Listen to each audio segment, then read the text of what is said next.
दौलत वो है जो आप नहीं देखते। अच्छी कारें नहीं खरीदी गई, हीरे नहीं जड़ाए गए या घड़ियां नहीं पहनी गई। धन वित्तीय संपत्ति है जिसे अभी तक आपके द्वारा देखे जाने वाले सामान में परिवर्तित नहीं किया गया है। चलिए यहाँ आहार और व्यायाम के द्वारा एक उपयोगी उदाहरण लेते हैं। वजन कम करना विशेष रूप से कठिन है, यहाँ तक कि जोरदार व्यायाम करने वालों में भी।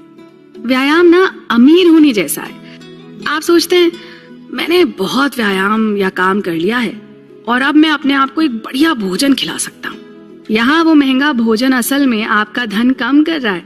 ऐसे में अगर आप वास्तव में उस तरह के खर्चे को नकारते हैं तो ही आप समझदार और अमीर लोगों की श्रेणी में गिने जाते हैं। जी हाँ, ये कठिन जरूर है और इसके लिए बहुत जबरदस्त आत्मनियंत्रण की आवश्यकता होती है, लेकिन ये आपके लिए जरूरी है। ये आप क्या कर सकते हैं और क्या करने के लिए चुनते हैं के बीच एक अंतर पैदा करता है जो आपको समय के साथ पता चलता है। हम उस तरह से धन के बारे में नहीं सोचते हैं क्योंकि आप किसी ऐसी चीज की व्याख्या नहीं कर सकते जिसे आप नहीं देख सकते।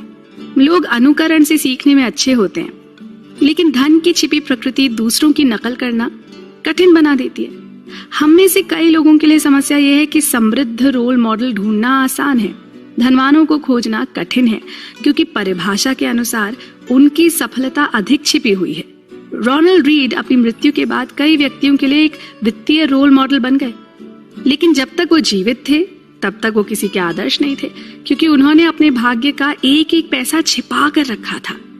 यहाँ तक कि उन लोगों से भी जो उन्हें भली भांति जानते थे और उनसे प्रेम करते थे। दुनिया ऐसे लोगों से भरी पड़ी है जो मामूली से दिखते हैं लेकिन वास्तव में अमीर हैं। साथ ही ऐसे लोगों से भी जो अमीर दिखते तो हैं लेकिन दिवालिया होने के कगार पर हैं। दूसरों की उपलब्धियों का आंकलन करते समय और अपने लक्ष्य निर्धारित करते समय इसे ना ध्यान में रखें। अगर आपके पास जो पैसा है उसे खर्च नहीं कर सकते हैं तो क्या करें? ये हम अपने अगले महत्वपूर्ण पड़ाव में जानेंगे जो है पैसे बचाने के विषय में। आप बने रहिएगा हमारे साथ।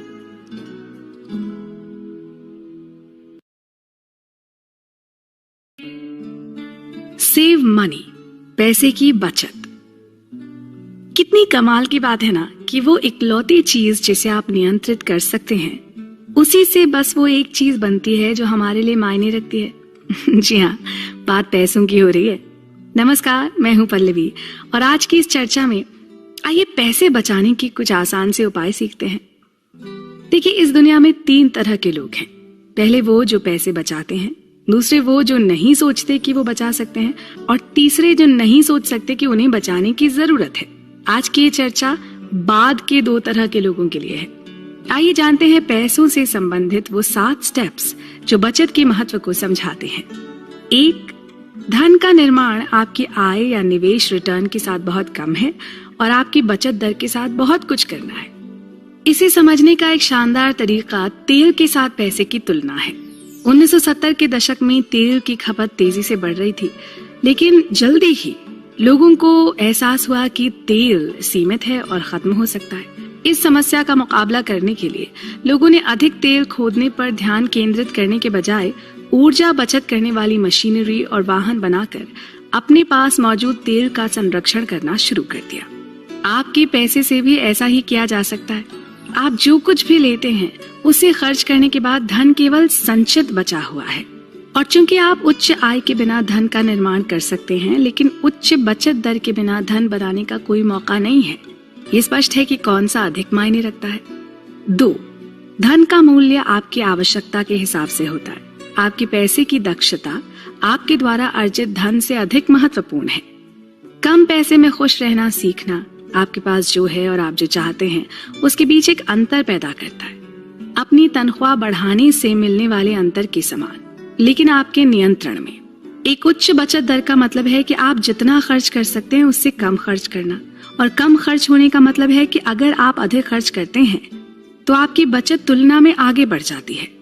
3, आय के एक निश्चित स्तर के बाद आपकी जरूरतें आपके आत्म मूल्य के बराबर हैं।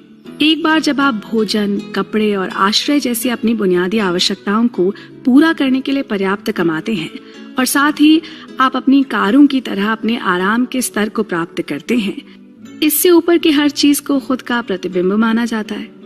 आपका पैसा कम होना शुरू हो जाएगा यदि आप इसे दूसरे लोगों को दिखाने के लिए खर्च करते हैं कि आपके पास पैसा है। अपनी बचत बढ़ाने के सबसे शक्तिशाली तरीकों में से एक है अपनी आय नहीं बढ़ाना। यह आपकी विनम्रता को बढ़ाने के लिए भी जरूरी है। 4. लोगों की बचत करने की क्षमता उनके नियंत्रण में। कम खर्च करके बचत की जा सकती है। यदि आप कम चाहते हैं तो आप कम खर्च करते हैं, और आप कम इच्छा करेंगे यदि आप इस बात की कम परवाह करते हैं कि दूसरे आपके बारे में क्या सोचेंगे। इस पुस्तक से आप जो सबसे अच्छी सीख ले सकते हैं वो ये है कि पैसा वित्त की तुलना में मनोविज्ञान पर अधिक निर्भर करता है। 5. आपको बचत करने के लिए किसी कारण की आवश्यकता नहीं है। कुछ लोग घर या नई कार या सेवानिवृत्ति के लिए डाउन पेमेंट के लिए पैसे बचाते हैं, जबकि ऐसा करना एक अच्छी बात है। बचत के लिए कुछ खरीदने के स्पष्ट लक्ष्य की आवश्यकता नहीं होनी चाहिए।